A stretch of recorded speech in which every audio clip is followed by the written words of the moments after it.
Assalamualaikum warahmatullahi wabarakatuh. Thank you for your participation to watch my video. And today I want to discuss about feminism waves. And before we go to feminism waves, I will explain what is feminism first. Feminism is one of the oldest movements in global history. Jadi feminism adalah gerakan tertua yang terjadi di sejarah global. And there is no single definition, but feminism boils down to ending gender discrimination and realizing gender equality. Dan tidak ada definisi tunggal, tetapi feminisme bermuara pada mengakhiri diskriminasi gender dan merealisasikan kesetaraan gender. Feminism can be divided into several ways.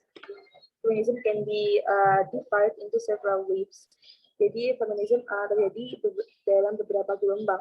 Dan gelombang ini tidak memiliki penjelasan umum untuk gerakan feminisme. Meskipun begitu, tidak menceritakan sebuah cerita, tetapi dapat membantu menjelaskan dan menguraikannya. Ada 4 gelombang feminisme. Yang pertama, the first wave feminism yang terjadi pada tahun 1848 sampai 1920. Pada gelombang ini, pertama ini mengacu pada gerakan politik berkelanjutan pertama di barat yang didedikasikan untuk mencapai kesetaraan politik bagi perempuan. Hak pilih pada akhir abad 19 dan awal abad ke-20. The goal of this first wave is to open up opportunities for women with a focus on suffrage and affirming legal barriers to gender equality. Tujuan gelombang pertama ini membuka peluang bagi perempuan dengan fokus pada hak pilih dan menjungkir balikan hambatan hukum untuk kesetaraan gender. Gelombang pertama pada dasarnya dimulai dengan konferensi Seneca Falls pada tahun 1848 oleh Lucretia Mott and Elizabeth Cady Stanton yang diselenggarakan di gereja di New York yang mendiskusikan tentang sosial, civil, religious condition, and women's rights. Dan sebelumnya di Seneca Falls ini meloloskan daftar 12 resolusi yang menyuarakan persamaan hak wanita, dan setelah perdebatan yang panjang akhirnya tercetuslah hak untuk memilih. Education among young Swiss women was very important during the suffrage movement. Edukasi pendidikan di kalangan wanita muda Swiss itu sangat penting selama gerakan hak pilih. Gerakan itu dipercaya bahwa penting bagi perempuan muda terutama untuk mengetahui bahwa ada lebih banyak hal dalam hidup daripada hanya melahirkan anak dan membesarkan anak. Amandemen ke-15 US tahun 1870 memberikan laki-laki kulit hitam hak untuk memilih, menjadi pendorong mempolitisasi perempuan kulit putih dan mengubah menjadi hak pilih wanita kulit putih dalam demonstrasi lainnya. Terlepas dari rasismenya, gerakan pertama berjuang tidak hanya untuk hak pilih perempuan kulit putih, tetapi untuk kesempatan yang sama untuk pendidikan dan pekerjaan dan untuk hak memiliki properti. Frederick Douglass berperan penting dalam gerakan penghapusan perbudakan dan gerakan hak-hak perempuan. Dan Frederick percaya bahwa penting bagi keduanya untuk bekerja sama mencapai kesetaraan sejati dalam hal ras dan jenis kelamin. Dan pada tahun 1916, Margaret Sanger membuka klinik KB pertamanya di Amerika Serikat yang bertentangan dengan Undang-Undang Negara Bagian New York yang melarang distribusi kontrasepsi. Kemudian dia mendirikan klinik menjadi Planned Parenthood. Pada tahun 1920, Kongres meloloskan Amandemen ke-19 yang mana memberikan perempuan hak untuk memilih. Secara teori hak tersebut diberikan oleh seluruh ras, tapi nyatanya itu diberikan, tapi dalam praktiknya itu sulit diberikan kepada perempuan berkulit hitam. Dan amandemen ke-19 ini menjadi pencapaian legislatif terbesar pada gelombang pertama. Lanjut ke gelombang kedua, the second wave, pada tahun 1963 hingga 1980. Feminisme gelombang kedua ini dimulai dengan adanya The Feministic karya Betty Friedan yang muncul yang dipublis tahun 1963. The Feministic ini berisi tentang sistematik seksisme sistematik yang mengajarkan wanita bahwa tempat mereka ada di rumah, menempatkannya sebagai ibu rumah tangga dan membatasi kemungkinan potensi mereka yang terbuang. Namun menurut Friedan, kesalahan sebenarnya tidak terletak pada perempuan, tetapi pada dunia yang menolak mereka untuk menggunakan kemampuan kreatif dan intelektual mereka. Menurut Friedan, feministik ini tidak revolusioner karena banyak ide-idenya yang telah dibahas oleh para akademisi dan intelektual feminis. Berita ini secara mudah menyebar sampai ke ibu rumah tangga dan perempuan kulit putih kelas tengah, dan juga dengan 3 juta pembaca yang marah dan menyadari sekali lagi bahwa feminisme memiliki momentum budaya di baliknya. Kanal Hanif mengungkapkan bahwa mereka akan terus berargumen bahwa masalah yang tampaknya bersifat individual dan sepele tentang hubungan, aborsi, dan pekerjaan rumah tangga sebenarnya bersifat sistemik dan politis dan mendasar bagi perjuangan kesetaraan perempuan. Gerakan ini memenangkan beberapa kemenangan legislatif dan hukum utama. Undang-Undang Pembayaran Setara tahun 1963 yang secara teoritis melarang kesenjangan upah gender. Fokus gelombang kedua ini yang pertama adalah memberikan perempuan hak untuk memegang kartu kredit atas nama mereka dan untuk mengajukan hipotek, yaitu pinjaman atau jaminan, meningkatkan kesadaran tentang kekerasan dalam rumah tangga dan membangun tempat perlindungan bagi wanita yang melarikan diri, mengubah pandangan masyarakat tentang perempuan dan rasisme. Yang keempat, perempuan mempunyai kesempatan untuk bekerja dan tidak hanya tetap di rumah atau hanya berdiam diri di rumah mengurus rumah tangga. Di gerakan feminisme kedua ini dikritik karena dianggap gagal mengakui perjuangan perempuan kulit hitam dan perempuan miskin karena pasalnya mereka sudah bekerja di luar rumah selama beberapa generasi, sedangkan wanita kulit hitam dan perempuan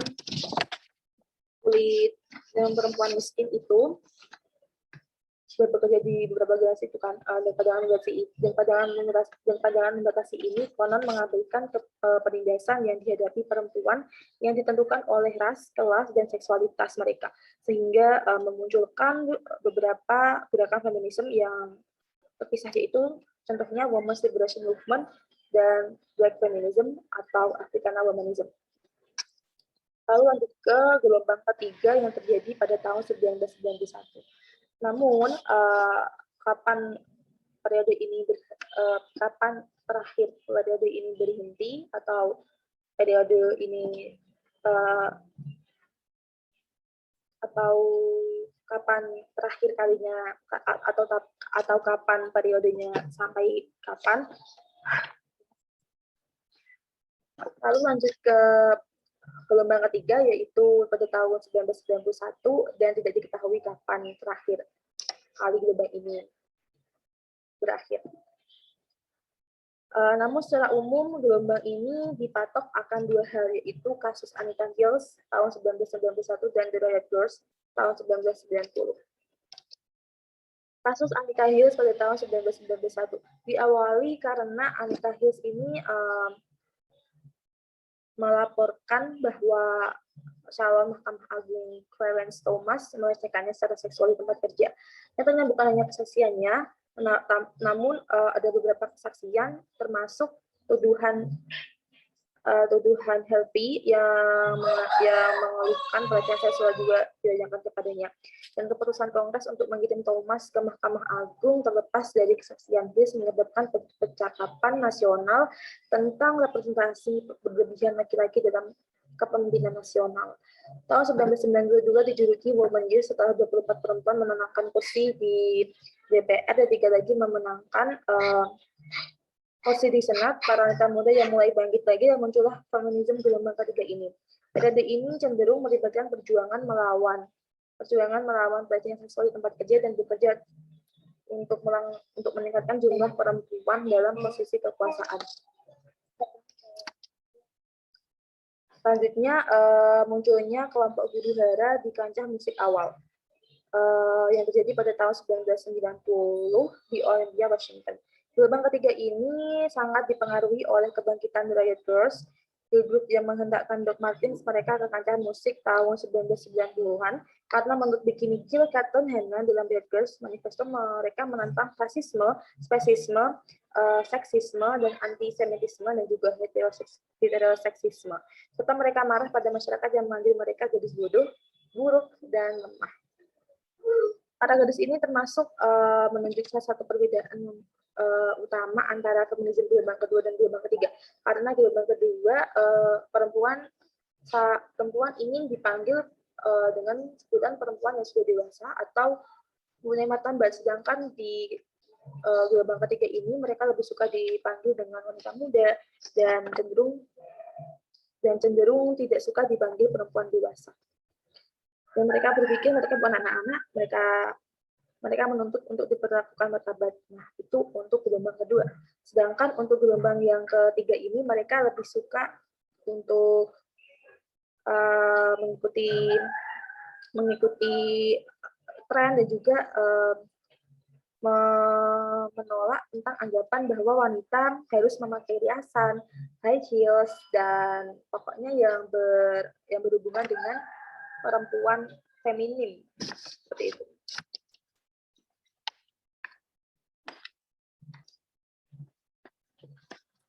The Third Wave Embrace of Girlness beranggapan bahwa reaksi anti-feminis tahun 1980 yang mengatakan gelombang kedua melengking, yang tidak feminim, dan bahwa tidak ada pria yang menginginkannya. Menurutnya hal itu lahir dari keyakinan bahwa penolakan terhadap wanita itu sendiri adalah misoginis. Wanitaan menurut pendapat orang-orang gelombang ketiga pada dasarnya tidak kurang berharga daripada maskulinitas atau androgini. Arti lain menganggap bahwa perempuan harus bisa menghadapi bahaya dan mengikuti kesenangan apapun penampilan mereka, dan beranggapan bahwa tidak ada gunanya menghukum dan mencela perempuan secara individu karena melakukan hal yang mereka sukai. Karena anggapan bahwa perempuan ingin berpenampilan kayaknya seorang perempuan, itu salah. Pada gelombang ketiga ini menyebar tujuan sentral, dan dengan demikian tidak ada satupun undang-undang atau perubahan sosial besar yang termasuk dalam gelombang ketiga seperti amandemen ke-19. Lalu gelombang keempat, kaum feminis sebelumnya telah mengantisipasi kedatangan gelombang keempat sejak tahun 1986. Gelombang keempat ini dimulai sekitar tahun 2012 yang ditandai dengan fokus pada pemberdayaan perempuan. Gelombang ini memfokuskan gerakan pemberdayaan perempuan, penggunaan perangkat internet, dan interseksionalitas, fokus pada norma-norma gender dan marginalisasi perempuan dalam masyarakat itu sendiri. Feminisme gelombang keempat ini berkembang secara global melalui media sosial dan internet.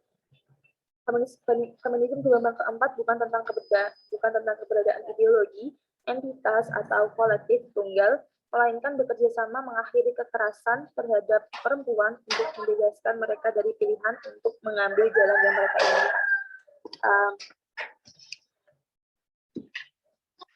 Gelombang keempat ini memperkenalkan hak istimewa laki-laki dalam tulisan-tulisan mereka pada tahun 1990, yaitu feminisme gelombang keempat mengambil tindakan untuk mengurangi hal tersebut dengan meningkatkan kesadaran kelompok istimewa dan tidak istimewa, mempercayai bahwa laki-laki dan kelompok istimewa lainnya masih dapat mengambil tindakan untuk perubahan sosial dalam komunitas mereka.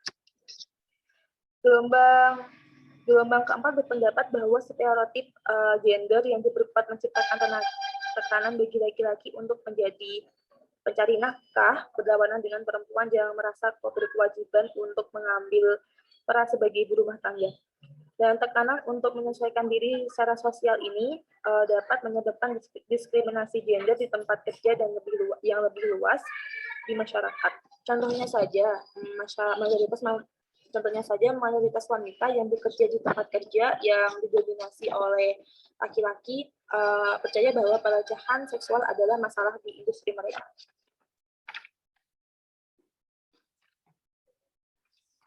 Feminisme gelombang keempat ini mendunia karena pemanfaatan sosial media, beberapa hashtag yang populer seperti hashtag #MeToo yang trending di tahun 2017. Beberapa perempuan di India melakukan protes dan berhasil mengubah cara pandang banyak orang di sana. Melihat di mana negara India yang terkenal dengan sistem kasta dan ketidaksetaraan gender. Sekian presentasi dari saya. Mohon maaf apabila ada tutur kata yang kurang berkenan ataupun penyebutan nama dan penyebutan pronunciation Inggris saya yang kurang benar. Dan terima kasih. Wassalamualaikum warahmatullahi wabarakatuh.